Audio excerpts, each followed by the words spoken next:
어떤 분은 생강을 꾸준히 드시고 무릎이 훨씬 편해졌다고 말합니다.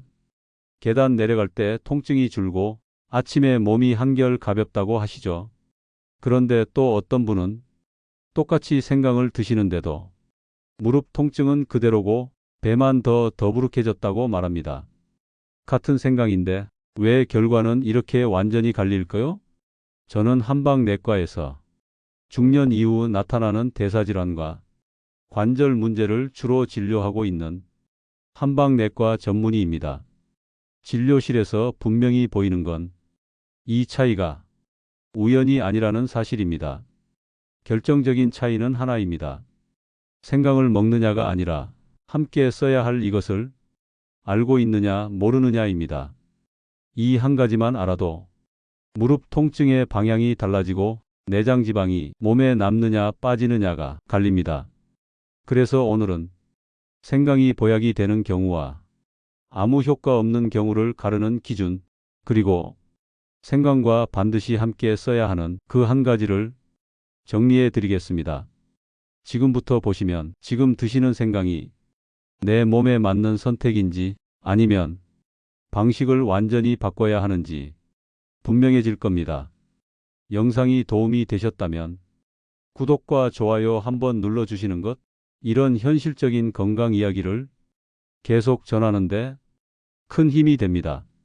진료실에서 생강 이야기를 꺼내면 항상 두 부류로 나뉩니다. 선생님, 생강 먹고 나서 무릎이 훨씬 덜 아파요. 계단 내려갈 때도 한결 낫고 아침에 몸이 덜 뻣뻣해졌어요. 반대로 이런 분들도 계십니다. 생강 좋다길래 매일 먹었는데 속만 더 더부룩해졌어요.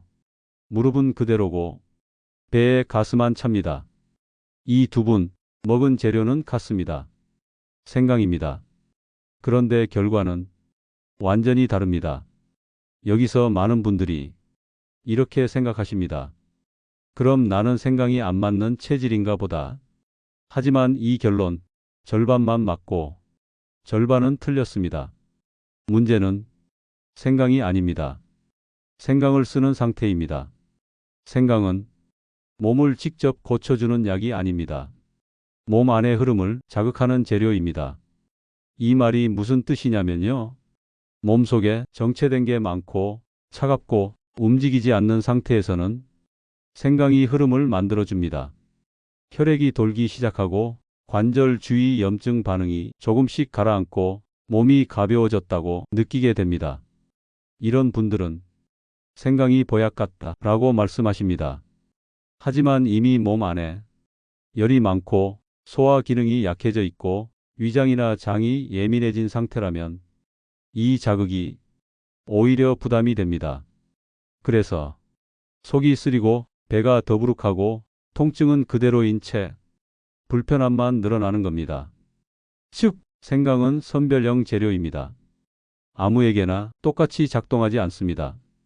특히 중년 이후에는 이 차이가 더 크게 나타납니다. 왜냐하면 이 시기부터는 무릎 통증, 내장 지방, 소화 문제, 이것들이 따로따로 움직이지 않기 때문입니다. 무릎이 아픈 분들 중 배가 불러 있고 움직임이 줄어 있고 속이 자주 더부룩한 분들 아주 많습니다. 이 경우 무릎만의 문제가 아니라 몸 전체의 대사 흐름이 느려진 상태입니다. 이런 분들에겐 생강이 불을 붙이는 역할을 합니다. 정체된 흐름에 점화를 시키는 거죠. 하지만 불을 붙이기 전에 정리해야 할 게 있는데 그걸 건너뛰면 불만 커지고 효과는 안 나옵니다. 그래서 같은 생강인데도 누군가는 좋아지고 누군가는 더 힘들어지는 겁니다. 이 차이는 체질 타령으로 넘길 문제가 아닙니다. 지금 내 몸이 자극을 받아들일 준비가 되어 있느냐, 아니면 이미 과부하 상태이냐, 이 차이입니다. 그리고 이걸 가르는 기준은 아주 단순합니다. 생강을 혼자 쓰느냐, 아니면 함께 써야 할 이것과 같이 쓰느냐입니다. 이걸 모르고 무작정 생강만 드시면 효과를 못 보는 정도가 아니라 몸이 보내는 신호를 더 헷갈리게 만들 수 있습니다. 그래서 지금 이야기할 내용이 중요합니다. 무릎 통증과 내장 지방이 왜 함께 움직이는지, 그리고 왜 이 상태에서 생강이 어떤 사람에게는 약이 되고 어떤 사람에게는 그냥 자극으로 끝나는지 그 구조를 차분히 풀어드리겠습니다. 지금까지 들으시면서 이거 내 얘긴데 싶으셨다면 다음 내용은 꼭 이어서 보셔야 합니다. 여기서 방향을 잘 잡아야 생강이 도움이 될지 아니면 멈춰야 할지 명확해집니다. 많은 분들이 무릎이 아프면 이렇게 생각하십니다. 관절이 닳아서 그렇다. 나이가 들어서 어쩔 수 없다. 하지만 진료실에서는 조금 다른 장면이 자주 보입니다. 무릎 통증으로 오신 분들 중 상당수가 이런 특징을 함께 가지고 계십니다. 배가 점점 나오고 체중은 크게 늘지 않았는데 허리 둘레가 굵어졌고 예전보다 쉽게 피로해집니다. 이때 중요한 건 체중이 아닙니다. 내장 지방입니다. 내장 지방은 겉으로 보이는 살이 아닙니다.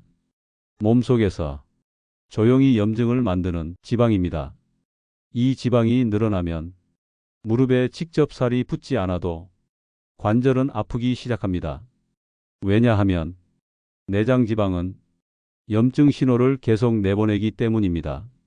이 염증 신호가 혈액을 타고 돌면서 관절로 갑니다. 특히 무릎처럼 체중을 받는 관절은 그 영향을 더 크게 받습니다. 그래서 체중은 그대로인데 무릎이 더 아파졌다고 느끼는 겁니다. 이때 많은 분들이 운동을 줄입니다. 아프니까요? 그러면 어떻게 될까요? 움직임이 줄고 혈액순환이 떨어지고 내장 지방은 더 늘고 염증은 더 쌓입니다. 이 악순환이 중년 이후 무릎 통증을 계속 끌고 가는 진짜 이유입니다. 여기서 중요한 포인트가 하나 있습니다. 무릎 통증은 무릎에서 시작된 게 아니라 대사 흐름이 막히면서 무릎에서 드러난 결과라는 점입니다. 그래서 무릎에만 찜질하고 연골 이야기만 해도 해결이 안 되는 겁니다. 이 구조를 이해하면 생강 이야기가 왜 나오는지도 자연스럽게 이어집니다. 생강은 연골을 재생시키는 마법의 재료가 아닙니다. 대신 막힌 흐름을 건드리는 재료입니다. 혈액순환, 대사속도, 열의 이동, 이걸 자극합니다. 그래서 내장 지방이 많고 몸이 차고 움직임이 굳어있는 분들에겐 생강이 몸을 깨우는 신호가 됩니다. 몸이 좀 도는 느낌이 든다. 아침에 덜 뻣뻣하다. 이런 반응이 나옵니다. 반대로 이미 속이 약하고 위장이 예민하고 열이 위쪽으로 몰려있는 분들은 이 자극이 문제가 됩니다. 무릎 통증은 그대로인데 속만 불편해지고 더 지치게 됩니다. 그래서 생강을 논할 때 무조건 좋다, 나쁘다로 나누면 안 됩니다. 핵심은 이겁니다. 지금 내 무릎 통증이 관절의 문제인지 아니면 내장 지방과 대사 흐름 문제인지 이걸 구분하지 않으면 아무리 좋은 재료도 효과를 못 봅니다. 생강을 그냥 먹는 사람과 효과를 보는 사람이 결정적인 차이.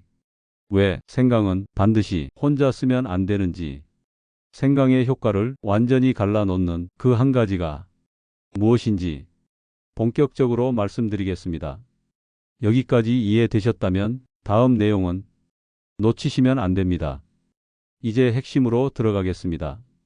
같은 생강을 먹었는데 누군가는 무릎이 편해지고 누군가는 속만 불편해졌던 이유. 그 차이를 만드는 건 생강의 양도 아니고 먹는 기간도 아닙니다. 함께 쓰느냐, 혼자 쓰느냐. 바로 이 차이입니다. 진료실에서 생강 효과를 제대로 본 분들에겐 공통점이 하나 있습니다. 생강을 단독으로 쓰지 않았다는 점입니다. 그럼 무엇을 함께 써야 하느냐? 바로 계피입니다. 계피는 생강과 성질이 비슷해 보이지만 역할은 다릅니다. 생강이 몸속 깊은 곳을 깨우는 자극이라면 계피는 그 자극이 엉뚱한 대로 새지 않게 정리해주는 역할을 합니다. 이 차이가 무릎 통증과 내장 지방에서 아주 크게 작용합니다. 조금 더 쉽게 말씀드리면 생강은 불을 붙이고 계피는 그 불을 골고루 퍼지게 합니다. 생강만 쓸 경우 열이 위로 몰리기 쉽습니다. 그래서 속이 쓰리거나 배가 더부룩해지거나 얼굴만 화끈해지는 분들이 나옵니다. 이 상태에서는 무릎까지 열과 혈류가 도달하지 못합니다. 그래서 먹긴 먹었는데 효과는 모르겠다는 말이 나오는 겁니다. 하지만 계피가 함께 들어가면 이 흐름이 달라집니다. 계피는 혈관을 부드럽게 열어 열과 혈류를 아랫배와 하체 쪽으로 끌어내립니다. 이게 중요합니다. 무릎 통증, 내장지방 문제는 대부분 하체 순환이 막힌 상태에서 시작되기 때문입니다. 생강이 대사를 깨우고 계피가 그 에너지를 아래로 내려보내면 무릎 주변이 정체가 풀리기 시작합니다. 그래서 계단 내려갈 때 덜 아프다, 무릎이 덜 묵직하다는 반응이 나옵니다. 내장지방도 마찬가지입니다. 내장지방은 가만히 있어도 빠지지 않습니다. 대사가 살아나고 혈류가 돌고 몸이 열을 쓰기 시작해야 줄어듭니다. 생각만으로는 이 조건이 불완전합니다. 계피가 더해지면 대사 속도가 안정적으로 올라가고 지방이 연료로 쓰이기 시작합니다. 그래서 체중은 크게 변하지 않아도 허리 둘레가 먼저 줄어드는 변화를 느끼게 됩니다. 여기서 중요한 오해를 하나 짚어야 합니다. 그럼 생강 많이 넣고 계피도 많이 넣으면 더 좋은 거 아니냐? 아닙니다. 이건 약이 아니라 조합입니다. 생강은 적게 써도 됩니다. 계피도 조금이면 충분합니다. 핵심은 강도가 아니라 방향입니다. 방향을 맞추지 않으면 아무리 좋은 재료도 몸을 헷갈리게 만듭니다. 그래서 생강을 먹고 효과를 본 분들은 이렇게 말합니다. 예전엔 그냥 뜨거웠는데 지금은 몸이 도는 느낌이 난다. 이게 바로 계피가 들어갔을 때 나오는 반응입니다. 반대로 생강만 드시던 분들은 이렇게 말씀하십니다. 몸이 뜨겁기만 하고 개운하진 않았다. 같은 열이지만 완전히 다른 결과입니다. 이제 이 지점에서 하나 분명해졌을 겁니다. 생강은 혼자 쓰면 자극이 되고 계피와 함께 쓰면 도구가 됩니다. 무릎 통증과 내장지방 문제를 같이 건드리려면 이 조합을 건너뛰면 안 됩니다. 그렇다면 다음 질문이 자연스럽게 이어집니다. 그럼 어떻게 먹어야 하느냐? 바로 그 이야기를 다음에서 구체적으로 정리하겠습니다. 잘못 먹으면 효과 없는 정도가 아니라 오히려 불편해질 수 있는 패턴들. 다음 내용은 지금까지 생강 드시면서 불편했던 분들께 특히 중요합니다. 여기까지 들으시고 이렇게 생각하신 분들도 계실 겁니다.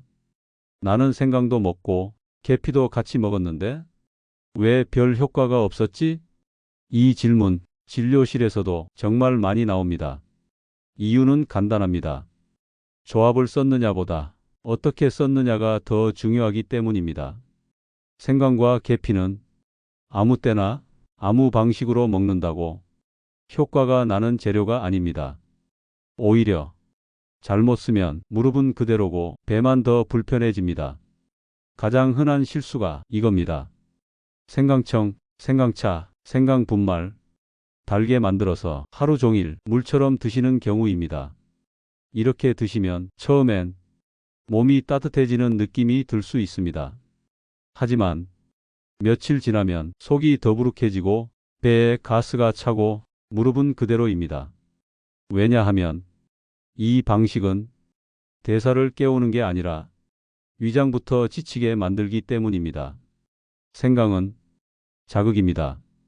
자극은 짧게 정확하게 써야 합니다. 계속 밀어 넣으면 몸은 그걸 신호로 받아들이지 않고 스트레스로 받아들입니다.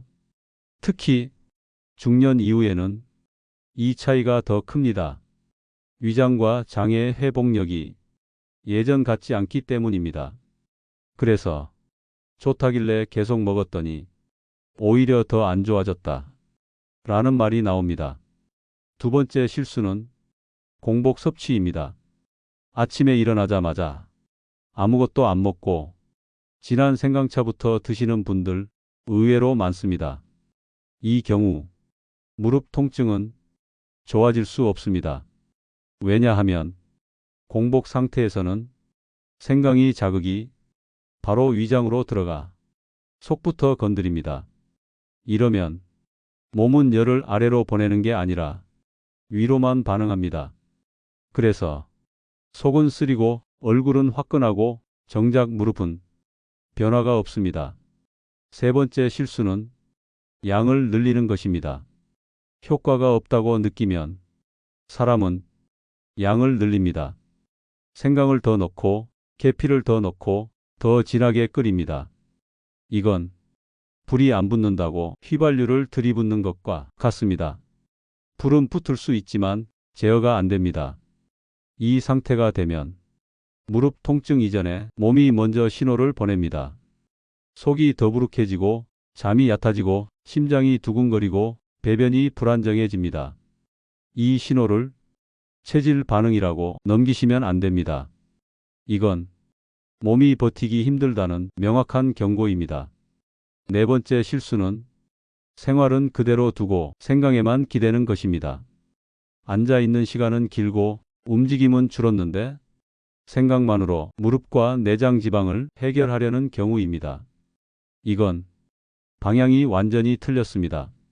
생강은 몸을 대신 움직여주지 않습니다. 대사를 대신 해주지도 않습니다. 단지 움직일 수 있는 신호를 줄 뿐입니다. 그 신호를 몸이 쓸 수 있는 상태가 아니면 아무 일도 안 일어납니다. 그래서 생강을 먹으면서 같이 봐야 할 기준이 분명히 있습니다. 먹고 나서 몸이 편안해지는지 아니면 괜히 더 예민해지는지, 무릎이 서서히 풀리는 느낌이 드는지 아니면 속이 먼저 불편해지는지 이 차이를 구분하지 못하면 계속 헛돌게 됩니다. 여기까지 들으시면 아마 이런 생각이 드실 겁니다. 그럼 나는 지금 먹어도 되는 사람인가? 아니면 멈춰야 하는 사람인가? 바로 그 질문에 지금 당장 생강을 멈춰야 할 사람, 그리고 조심해서 써야 할 사람을 구체적으로 정리해 드리겠습니다. 여기 해당된다면 아무리 생강이 좋아도 지금은 아닙니다. 여기서부터는 기분 좋게 들을 이야기가 아닙니다. 하지만 꼭 짚고 넘어가야 합니다. 생강은 몸에 좋을 수 있습니다. 그러나 지금 상태에 따라서는 독이 될 수도 있습니다. 진료실에서 제가 가장 먼저 확인하는 건 생강을 먹고 있느냐가 아닙니다. 먹고 나서 몸이 어떻게 반응했느냐입니다. 이제부터 말씀드리는 경우에 해당된다면 생강은 지금 당장 멈추셔야 합니다. 첫 번째입니다. 생강을 먹고 나서 속이 쓰리거나 더부룩함이 계속되는 분들, 이건 적응 과정이 아닙니다. 위장이 자극을 견디지 못하고 있다는 신호입니다. 특히 공복에 먹었을 때 속이 불편해지는 분들, 생강이 맞지 않습니다. 이 상태에서 조금만 더 먹어볼까 하는 순간 위장은 더 약해집니다. 두 번째입니다. 생강을 먹고 나서 얼굴은 화끈한데 손발은 여전히 차가운 분들, 이건 열이 위로만 몰리고 아래로 내려가지 못하고 있다는 뜻입니다. 이런 분들은 무릎 통증도 좋아지기 어렵습니다. 왜냐하면 무릎은 열과 혈류가 아래로 내려와야 풀리는 구조이기 때문입니다. 이 상태에서 생강을 계속 드시면 열은 더 위로 몰리고 불면 두근거림, 짜증 같은 증상만 늘어납니다. 세 번째입니다. 배가 자주 불러있고 가스가 차고 대변 상태가 들쭉날쭉한 분들, 이건 대사가 느린 게 아니라 장 기능이 이미 예민해진 상태입니다. 이때 생강 자극을 넣으면 장이 더 예민해집니다. 무릎 통증과 내장 지방을 빼겠다고 생강을 드셨는데 장부터 망가지면 방향이 완전히 틀어진 겁니다. 네 번째입니다. 잠이 얕아지고 밤에 자주 깨는 분들. 생강은 몸을 깨우는 재료입니다. 이미 각성 상태가 높은 분들에겐 오히려 독입니다. 특히 저녁이나 밤에 생강차를 드시는 분들 수면이 깨지기 쉽습니다. 잠이 깨지면 대사는 더 망가집니다. 이건 무릎에도 내장 지방에도 최악의 조건입니다. 다섯 번째입니다. 효과가 없다고 양을 계속 늘리고 있는 분들, 이건 몸이 아니라 의지가 버티고 있는 상태입니다. 몸이 반응하지 않는데 억지로 밀어붙이면 반응은 언젠가 터집니다. 그 터지는 방식은 속쓰림, 설사, 두근거림 또는 갑작스러운 피로입니다. 이건 효과가 없는 것이 아니라 잘못 쓰고 있다는 증거입니다. 여기까지 들으시고 이 중 하나라도 해당된다면 지금은 생강을 더할 때가 아닙니다. 이건 생강이 나빠서가 아닙니다. 몸이 준비되지 않았기 때문입니다. 많은 분들이 이걸 인정하지 않습니다. 조금만 더 버텨보자. 좋다는데 왜 나만 이럴까? 하지만 몸은 정직합니다. 맞는 재료를 쓰면 편안해지고 아닌 재료를 쓰면 불편해집니다. 그게 전부입니다. 여기서 중요한 건 실망하실 필요가 없다는 점입니다. 생강이 안 맞는다고 해서 방법이 없는 게 아닙니다. 오히려 이걸 아는 순간부터 방향을 다시 잡을 수 있습니다. 그래서 마지막으로 정리해 드릴 게 있습니다. 생강을 약처럼 쓰는 기준은 생각보다 단순합니다. 무조건 먹느냐, 아예 안 먹느냐가 아니라 언제, 어떻게, 누구에게 쓰느냐입니다. 여기까지 들으셨다면 이제 하나는 분명해졌을 겁니다. 생강은 만능이 아닙니다. 하지만 제대로 쓰면 분명히 도움이 되는 재료입니다. 문제는 우리가 그동안 생강을 너무 막연하게 써왔다는 점입니다. 좋다니까 먹고 안 좋다니까 끊고 누군가 효과 봤다 하면 따라하고 내 몸 반응은 뒤로 미뤄둔 채 말이죠. 그래서 오늘 이 영상에서 계속 강조한 건 하나입니다. 생강은 해결책이 아닙니다. 생강은 몸을 대신 고쳐주는 재료가 아니라 몸이 바뀔 수 있는 조건을 건드리는 재료입니다. 이 차이를 이해하셔야 합니다. 무릎 통증이 줄어드는 것도 내장 지방이 빠지는 것도 그 자체가 생강의 힘은 아닙니다. 그건 몸이 다시 움직이기 시작했다는 신호일 뿐입니다. 그래서 생강을 쓸 때 딱 세 가지만 기억하시면 됩니다. 첫째, 몸이 받아들이는지부터 보십시오. 먹고 나서 속이 편안한지 아니면 더 불편해지는지, 몸이 따뜻해지면서 가볍게 도는 느낌인지 아니면 괜히 예민해지는 느낌인지, 이 반응이 모든 출발점입니다. 둘째, 혼자 쓰지 마십시오. 생강은 방향을 만들어주는 재료입니다. 하지만 방향을 잡아주지는 못합니다. 그래서 함께 써야 할 재료가 필요하고 그게 바로 앞에서 말씀드린 그 한 가지입니다. 이걸 빼고 생각만 쓰는 순간 효과는 반으로 줄거나 아예 엉뚱한 반응이 나옵니다. 셋째, 기대치를 낮추십시오. 생강을 먹는다고 며칠 만에 무릎이 새 것처럼 변하거나 내장 지방이 눈에 띄게 녹아내리지는 않습니다. 그런 기대는 실망만 만듭니다. 대신 몸이 조금 덜 무겁다, 아침이 덜 힘들다, 움직일 때 부담이 줄었다, 이 정도 변하면 방향은 맞는 겁니다. 그 방향을 유지할 수 있느냐가 중요합니다. 여기서 꼭 드리고 싶은 말이 있습니다. 생강이 안 맞는 분들도 실패한 게 아닙니다. 오히려 몸 상태를 정확히 알게 된 겁니다. 지금은 자극을 더할 때가 아니라 정리하고 회복할 때라는 신호를 받은 겁니다. 그 신호를 무시하지 마십시오. 건강은 참고 버티는 게 아니라 알아차리고 조절하는 겁니다. 무릎 통증도 내장 지방도 결국은 몸 전체 흐름의 문제입니다. 생강은 그 흐름을 다시 시작하게 해줄 수는 있지만 끝까지 대신 가주지는 않습니다. 그래서 이번 영상의 결론은 아주 단순합니다. 생강을 무작정 드시지 마십시오. 하지만 두려워서 피하지도 마십시오. 내 몸이 받아들이는 방식으로 필요한 조합으로 지금 상태에 맞게 쓰십시오. 그게 약처럼 쓰는 유일한 방법입니다. 오늘 영상이 당장 답을 주지 않더라도 적어도 방향은 잡아드렸다면 그걸로 충분합니다. 오늘 이야기에서 모든 답을 드리지는 않았을지도 모릅니다. 하지만 적어도 어떤 방향이 내 몸에 맞는지, 어떤 방식은 지금 멈춰야 하는지 그 기준 하나는 분명해지셨을 거라 생각합니다. 건강은 누가 더 많이 참느냐가 아니라 누가 먼저 알아차리느냐의 문제입니다. 오늘 말씀드린 기준이 앞으로 건강 정보를 고르실 때 하나의 기준점이 되셨으면 합니다. 영상이 도움이 되셨다면 구독과 좋아요 한번 눌러주시는 것, 이런 현실적인 건강 이야기를 계속 전하는데 큰 힘이 됩니다. 지금까지 함께해 주셔서 고맙습니다. 오늘도 몸 편안한 하루 보내시기 바랍니다.